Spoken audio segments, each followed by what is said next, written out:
All right, here we have MVP Sniper, currently sitting in the Code A round of 24. He is the red Zerg up on the top right of Antigua Shipyard. Down in the bottom left corner, the opposite end of the map, we have EG Stefano already taking a 2-0 lead for his team. That's right. Stefano's played very well. His skill against Protoss players is obviously quite high, and he has continued to show why he is so dominant in that matchup. Now he has a completely different matchup altogether as he plays a fellow Zerg player. Now ZVZ has been changing quite a bit. We see a lot higher prevalence of mutas. We see a lot more people going to quicker 3 bases and up to Roach and Fester than we did in the past. Occasionally matches can still kind of drop into that Zergling, Baneling tug-of-war phase that used to be all too common in ZVZ. But lately we've been seeing much more high-tech and, in my opinion, a lot more fun matchups. Okay, Stefano switching it up this time. This time he includes the tag. Have GLHF MVP Sniper. Oh, and that got a much better response this time. So obviously he's hitting on something there. You know, the more effort you put into your HF GL, yes, you get more back. Yeah, I apologize. If there's history between Finale and Stefano, I don't know what it is. Maybe someone can tweet at us and let us know, as both players are going for pool first.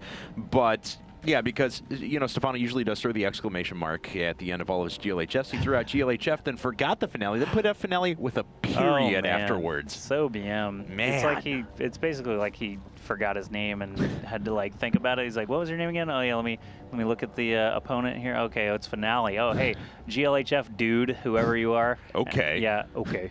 and then Finale just leaves the game. I don't think I've seen a Korean player not GG in any of our IPTL matches. Yeah. Like, not this season for sure. That's interesting. All right. Either way, Sniper versus Stefano getting started on Antigua Shipyard, which is an interesting map choice by MVP because it does remove the map against any other Terran players, Puma or Thorzane there, to be able to use later on in the series. So I kind of like the map choice here from MVP.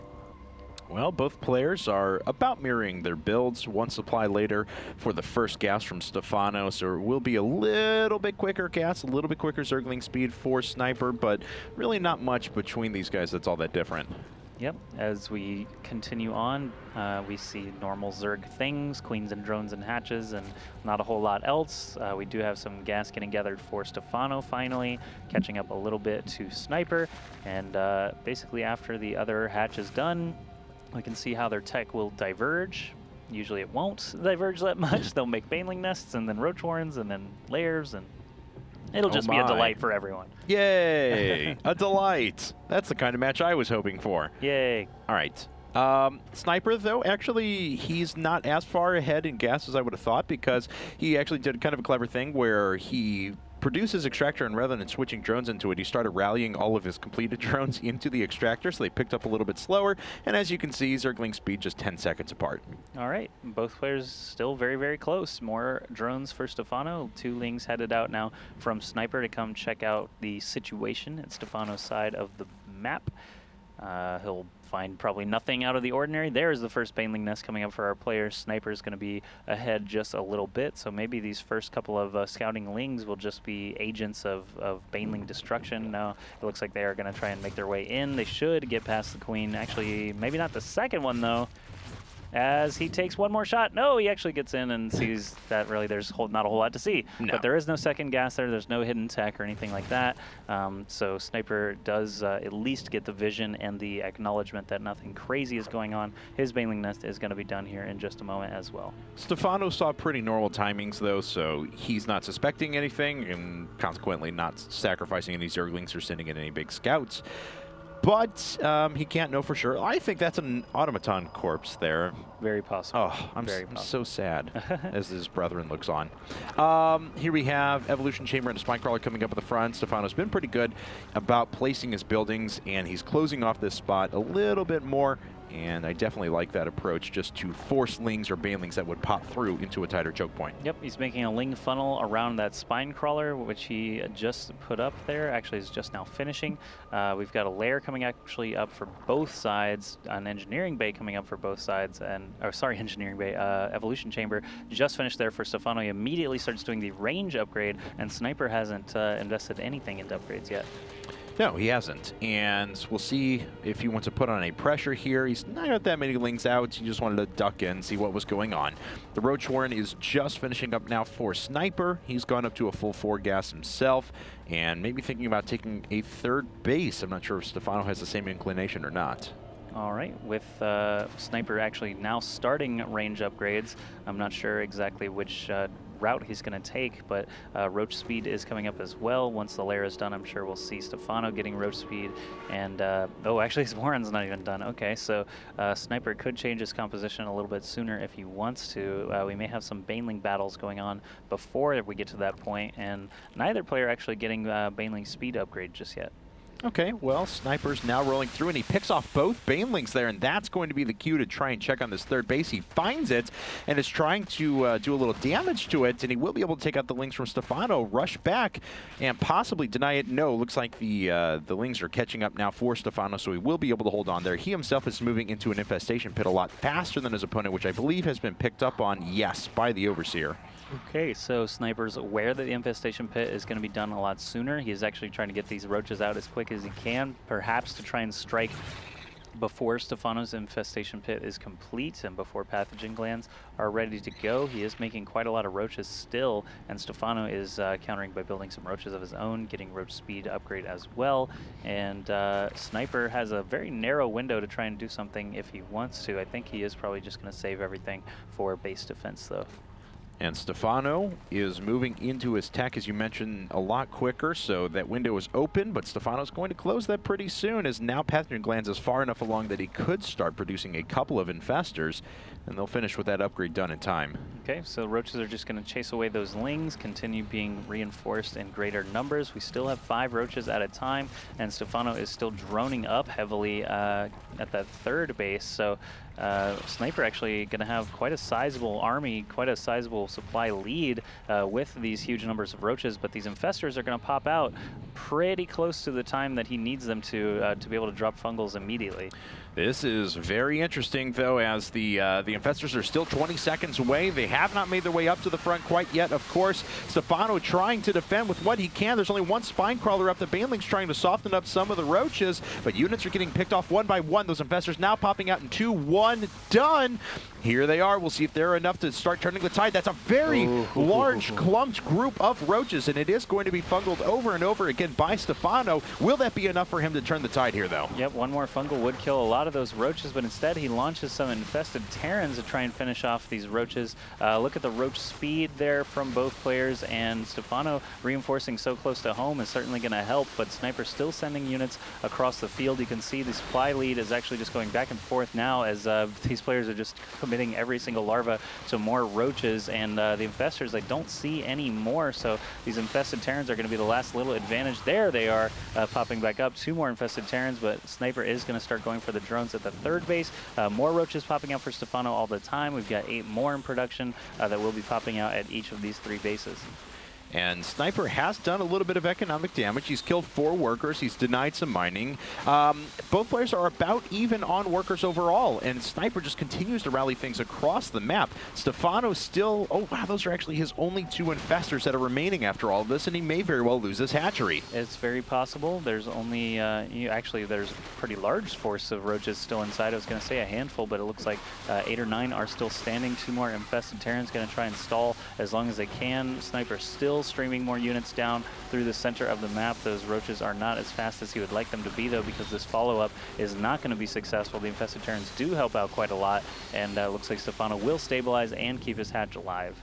Yes, he does. And he's still only down 7 workers. Now, does his opponent have any infestors out? No, as a matter of fact. First 2 are just now on the way. Pathogen Glands is done. I didn't actually check on that upgrade as the fight was progressing. But Sniper, even though he does some damage and does damage to the army of Stefano, I don't think he did near enough or as much as he planned to do, especially with that base still alive. Had he taken out the hatchery, I think he would have been fine, but Stefano has options to recover. Yep, the infestors there for Stefano were really, really good timing there. there, popping out and fungling that huge clump of roaches, actually significantly diminished Sniper's ability to take out that hatchery. Now both players still sticking on 3 base, but both adding on macro hatches after that big battle. So they are, they're realizing they're going to need more units off of these 3 bases. They have the ability to produce more, so they're going to have to add on more hatcheries. Neither player taking the risk, though, going for a 4th base, because they know that it will be a little bit too vulnerable and it'll be very hard to defend from all sides. So yeah, both players just trying to get their production up without actually risking too much more. We've got infestors coming up for both sides, +1 armor for Stefano, +2 range damage is actually done for both players as well. And Stefano's about to pull just ahead in terms of workers, but his army supply is a bit down to his opponent at the moment. Both players are going to have equivalent numbers of infestors as well. And taking a look at, let's actually grab a look at upgrades. 2 upgrades with that Carapace finishing up, I believe. That Sniper, yeah, he has +2 weapons done as well, so he will be at a pretty good upgrade advantage. Yep, Stefano, once that's done, will be ahead of his opponent. He'll have a Hydralisk Den up here soon and have that added DPS mixed into his force. Sniper is actually continually making infestors, so it will be, his infestor and roach force versus the roach hydra force of Stefano. So some good fungals can shut that down pretty well. It's just going to be a matter of positioning. 9 more roaches in production from Sniper. He's going to try and max out on these roaches infestors and probably try and take another swing. Well, he's moving down the map like he wants to do just that. And taking a look, he's got 184 supply. He's got 40 roaches. He does not have, let's see here. It was Stefano, I apologize, it was researching the +1 Carapace. Yep. So Stefano, I missaid that before. Stefano will actually have the upgrade advantage here. If he can delay and wait for this attack for another 10 seconds, add on to that, he'll actually have Groove Spines and Hydralisks done as well. Okay, so he did delay a little bit, but he used a lot of energy to make these infested Terrans that aren't actually getting any work done. Maybe if they move forward, there you go, they're unlimited lifespan. You want them to shoot as much as they possibly can. Maybe kill the Overseer. Okay, so at least he got some minimal value out of them. Doesn't look like any other roaches are going to go down, but now the Hydralisks are out. Groove Spines are going to be done in a moment, but that +1 armor, very important. You can see fungal growths on the left side of your screen, covering roaches on both sides. Look at all these infested Terrans. I didn't realize he had that many infestors. Oh, actually, both sides launching just tons of them. Stefano surrounded. Snipers, though, and Stefano's actually down on roaches and hydras. All of his are on the right side. His infested Terrans are getting whittled down pretty quickly there. These Hydralisks need to get behind their meat shield of the roaches. There's still fighting going on the top side, but all the Hydralisk DPS from both sides actually forcing Sniper to retreat out of here. Yeah, and Stefano did win the right side of the engagement, and because Sniper was so far entrenched on the left side, and that was actually within the creep that Stefano had established, he would be able to get a little bit better concave there and surround his forces. So I think Sniper made the right decision to pull back and regroup. He has a lot more roaches popping out, but no additional DPS, like you said, from those Hydralisks.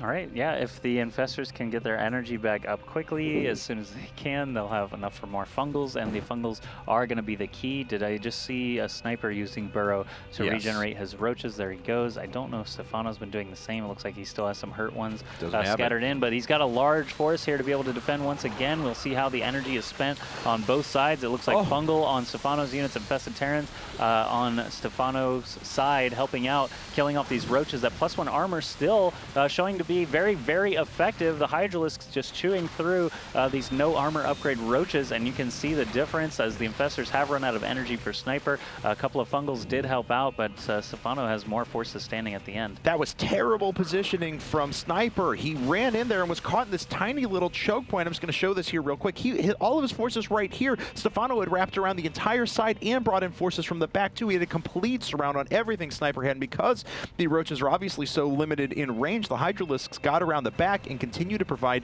huge additional damage there. So a great job by Stefano to take advantage of the situation, and unfortunately Sniper caught out in a very, very bad position there. Yep, using the map terrain to his advantage certainly helps Stefano. We see a bunch more infested Terrans coming out for Stefano this time. The concave is on the side of Sniper. It's kind of interesting. We'll see if these roaches can stand up. They do have that armor upgrade advantage still, and you can see them pressing forward. No energy from the infestors of Sniper. I don't see any fungals or infested Terrans on his side, so the infestors of Stefano still making that big difference as well. Pushing up the ramp now. Actually, this might be his best time to do it. There's no queens, no spine crawlers or anything, no concave real advantage from Sniper either. So Stefano with superior forces may just want to press in here and try to finish the job. Yeah, problem is Stefano doesn't have fungal growth, obviously. He's using the rest of his energy on putting out infested Terrans, and his reinforcements are coming in quite slow. But there we go. They're finally going to make their way up with additional fungals. This is a lot of supply here in Infestors that doesn't have a ton of energy. He does have one fungal still saved up, and it looks like he uses it on the front line of Roaches up at the front. And now the reinforcements are coming in. That's too much. Sniper's going to GG, and Stefano has just won his third